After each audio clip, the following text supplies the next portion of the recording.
For weeks, the headlines told you this was about Venezuela. Airstrikes, an arrest, Maduro, in handcuffs, oil, legal arguments over whether this was an invasion or law enforcement. But that story is already over. What happened in Venezuela didn't weaken the United States. It exposed something far more dangerous. Because Venezuela was never the crisis, it was the test. A test of how American power now works. A test of whether international law still matters. A test of how the world reacts when coercion replaces persuasion. And here's the part most analysts are missing. The operation didn't just remove a government. It quietly shifted perceptions across Latin America and handed China a strategic victory without Beijing firing a single shot. If you think this has nothing to do with you, stay with me. Because what changed this week will shape energy prices, global stability, and America's credibility for years to come. Let's start by understanding how a single operation turned into a structural turning point. To see that clearly, we first need to step back from the drama and look at how this story moved from a shocking event into a lasting system. What makes this moment dangerous isn't what the United States did in Venezuela. It's what the world learned from watching it. For decades, American influence rested on a simple bargain: alliance over intimidation, institutions over force, predictable rules over sudden punishment. Countries accepted U.S. leadership not because America was perfect, but because the system it led felt stable, lawful, and ultimately safer than the alternatives. That bargain is now breaking because Venezuela revealed a new pattern. When economic pressure fails, coercion escalates. When courts aren't enough, force follows. And when international law gets in the way, it's treated as optional. This isn't an isolated decision. It's a structural shift in how power is exercised.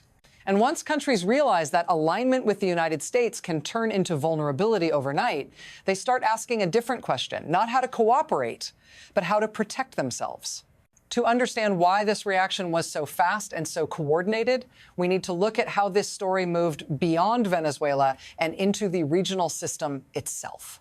To grasp why Venezuela triggered such a sharp reaction, we need to rewind the clock. For most of the post-Cold War era, American power worked through integration, not intimidation. Trade access, development finance, security guarantees, and a promise sometimes honored, sometimes broken, that disputes would move through institutions instead of airspace.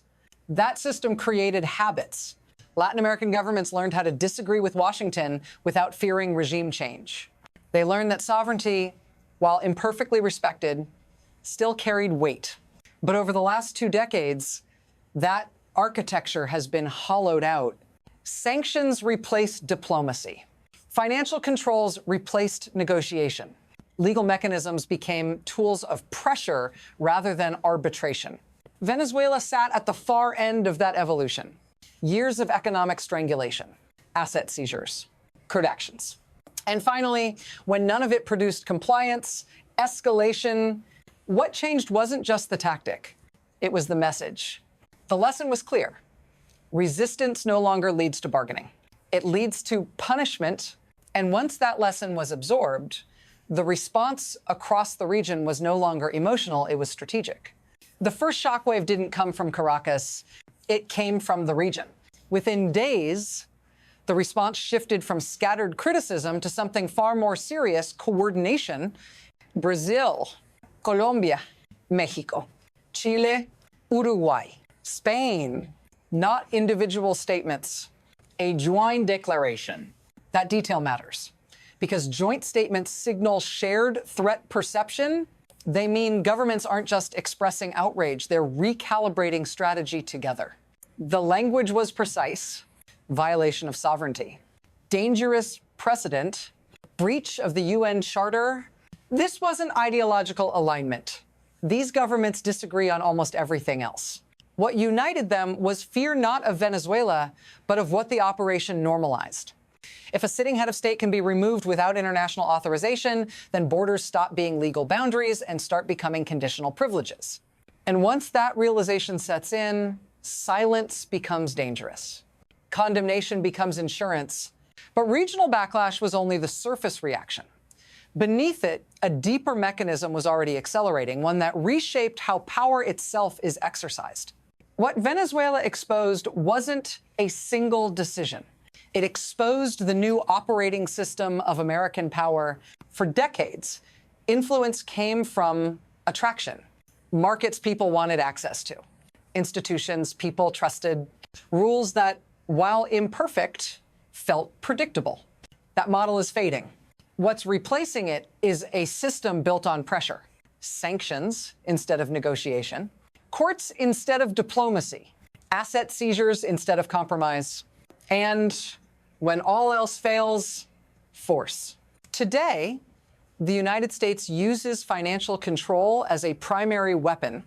Dollar clearing systems, secondary sanctions, energy choke points. Compliance is no longer persuaded. It's enforced. And here's the contradiction at the center of this system.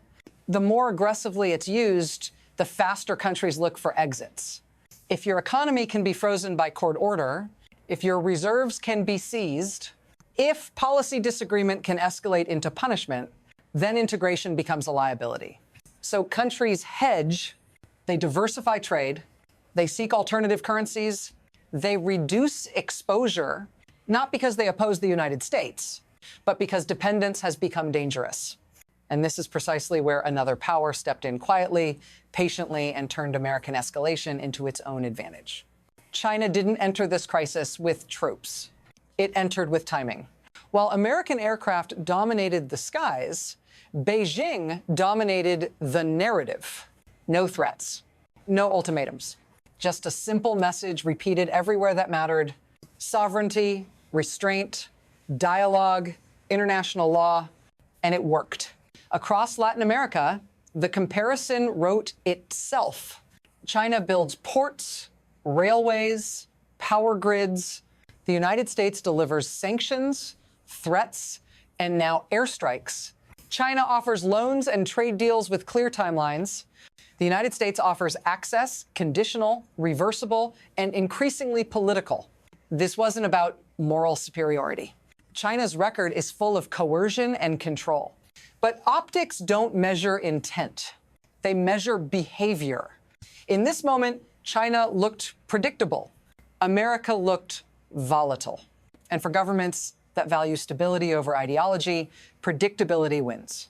Without firing a shot, China reframed itself as the safer long-term partner, not because it promised freedom, but because it promised consistency. That shift didn't happen in theory. It happened in real time on a regional stage. And once perceptions shift, policy follows, especially when countries begin reassessing who actually guarantees their security and prosperity. Now, let me bring this back to you, because geopolitics always sounds abstract until it shows up in your life. If you're watching this from the United States, especially if you're older, this shift matters more than you think. Energy prices, the strength of the dollar, the value of your savings. When credibility weakens, markets don't panic immediately. They adjust quietly. If countries reduce their reliance on dollar-based systems, demand for U.S. currency falls. When demand falls, purchasing power erodes. That shows up in higher prices, weaker bonds, and pressure on retirement accounts. But there's also something harder to measure.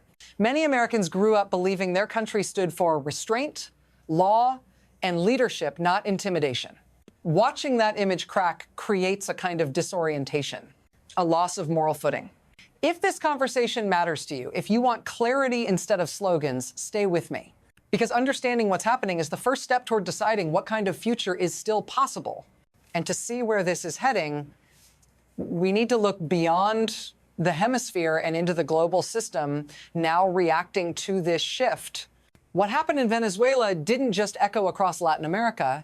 It sent a signal through the entire international system, because when a major power bypasses restraint, others don't protest, they take notes. At the United Nations, the damage is immediate. The system depends on powerful states at least pretending the rules apply to them. When that pretense collapses, legitimacy collapses with it. And once legitimacy is gone, enforcement becomes selective or impossible. Other powers are watching closely. China doesn't need to mirror American behavior. It benefits simply by pointing to it. Every time Washington invokes rules-based order, Beijing can now respond with examples, not arguments. So can Russia? The old line that international law restrains aggression weakens when exceptions become routine. If force works for one, it becomes tempting for others. That's how norms erode. Not overnight, but through precedent. And the most dangerous precedents aren't the loud ones. They're the ones that quietly redefine what's considered acceptable. Once that line shifts, the future stops being theoretical and turns into a set of real choices with real consequences. From here, the system can move in three directions. None of them are abstract. First, a cooperative reset. The United States recognizes the cost of coercion and pivots back to persuasion. Sanctions become targeted. Institutions regain relevance. Diplomacy slows escalation before force becomes default. This path stabilizes the dollar system, repairs alliances, and restores credibility, but it requires restraint, patience, and political courage. Second, managed fragmentation. Power blocks harden.